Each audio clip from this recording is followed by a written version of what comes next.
welcome to today's video. Today we're going to go over my top 3 read genres and my favorite tropes in those genres, and I will also give some book suggestions for those tropes in case you're interested.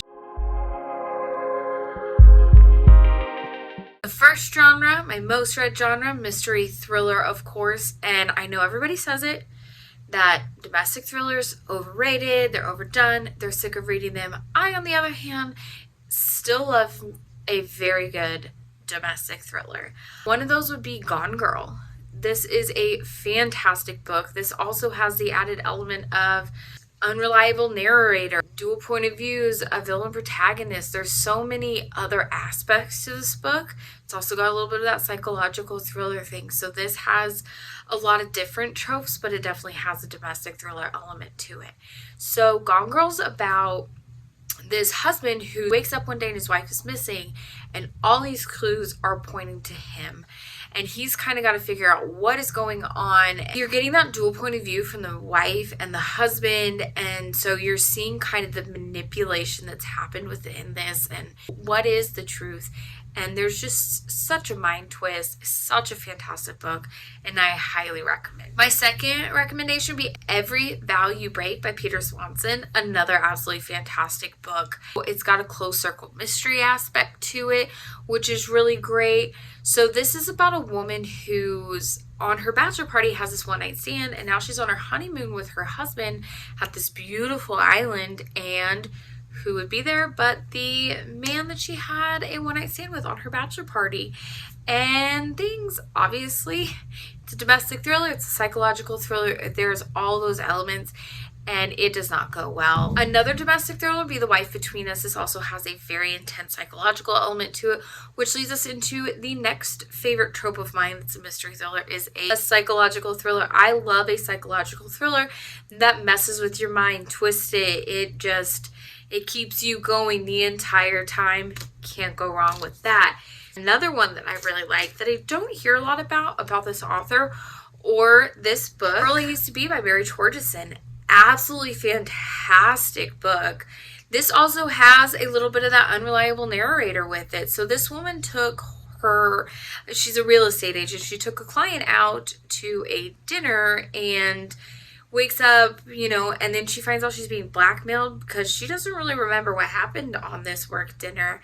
So she's getting blackmailed. So you get that unreliable narrator aspect in the fact that she doesn't remember the night and she's trying to go out. So you're not sure if what she's remembering and you're learning through her eyes is the truth or something else that she thinks she remembered. Such fantastic book, well-paced. Highly recommend. My third recommendation, which I'm constantly talking about this author, Megan Golden, The Night Swim. I think she does a great mystery thriller. I think she does a great psychological thriller. Another one that I would say is a fantastic psychological thriller would be Stay Awake.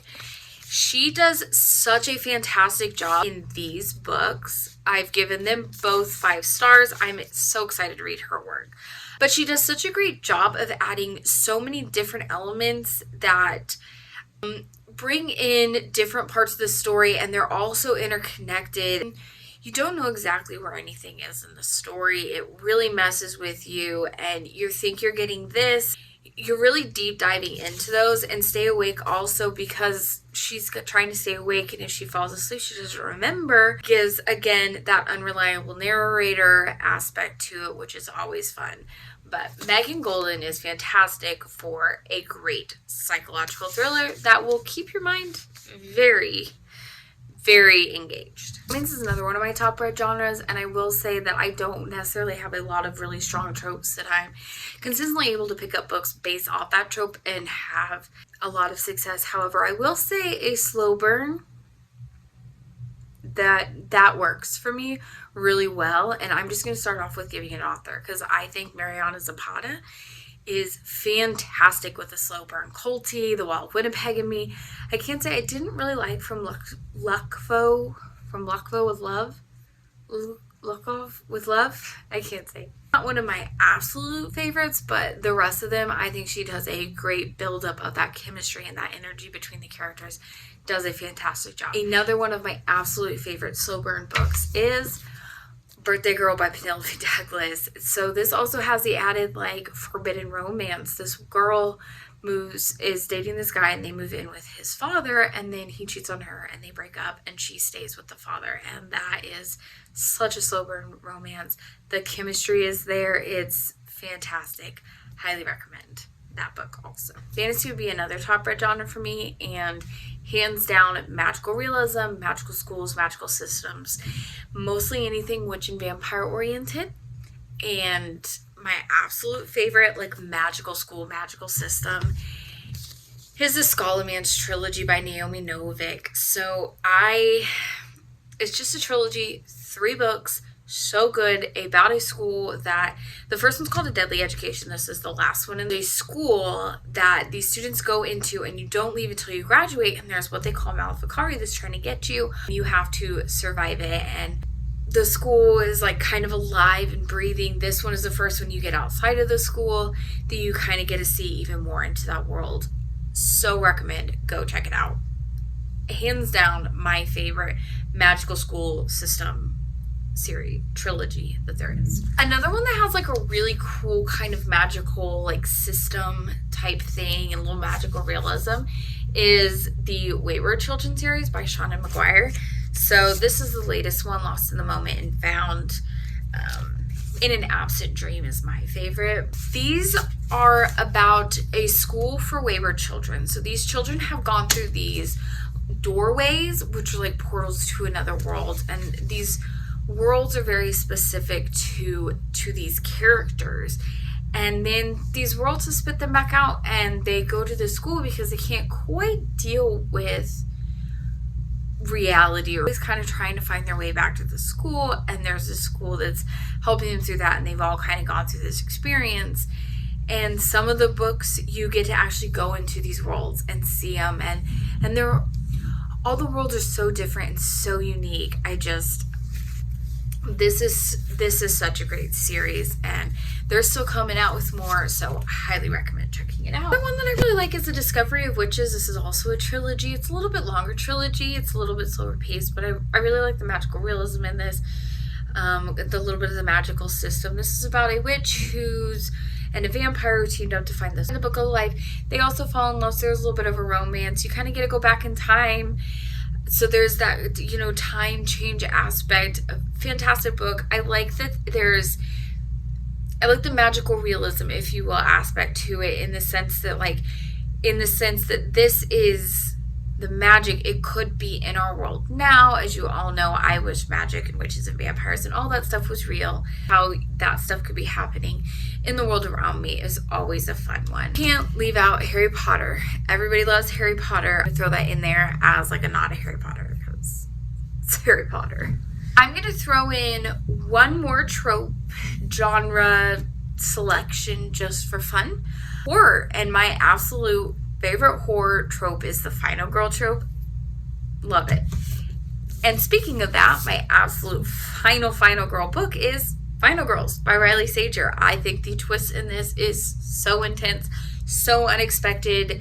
I would be very surprised if anybody has sees that coming.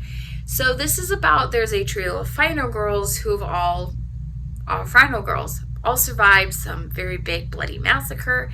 And while they never met in person, they do kind of have this kind of support group, and one ends up dead, and the second one ends up on the final girl on the third girl's doorsteps, and is like, hey, we have to figure out what's going on. It's very suspicious, and just, yes, absolutely love this book. Love the twist. Can't get enough. Definitely going to be rereading this one very soon. The Thicket is another one that's got a little bit of that final girl aspect that I've read recently that I really like. This is a haunted attraction where somebody is a double murder and walks out in plain sight covered in blood because everybody thinks it's part of the attraction, and they open it back up and things don't go as planned. I will say this is an action-packed. It's like slow paced. It's fast paced, but not fast paced. But it's not like medium. It's got a different kind of pacing to it. It's fantastic. I loved it, and I highly recommend. I'll link any reviews I have of it because I did recently. And then a couple of like classic Final Girls we can't leave out. The Final Girl Support Group by Grady Hendrix and The Last Final Girl by Stephen Graham Jones. I will say this one wasn't one of my favorite, and I think that's strictly due to the format, the writing style of the book. It's definitely an ode to horror books, which is always fun, but it definitely has a different kind of writing style and cadence to it, so I think it's either going to work for you or not, but it is a very good example of a Last Final Girl book to check out. And the Final Girl Support Group is just another really great Final Girl book about a bunch of Final Girls and their support group and all that stuff, so I would highly check it out. Some book suggestions that I had based on the genres that I like to read and my favorite tropes based in those genres. I hope you find some books that maybe you want to check out and read, get some ideas, some suggestions if you're interested, and I will see you in the next one.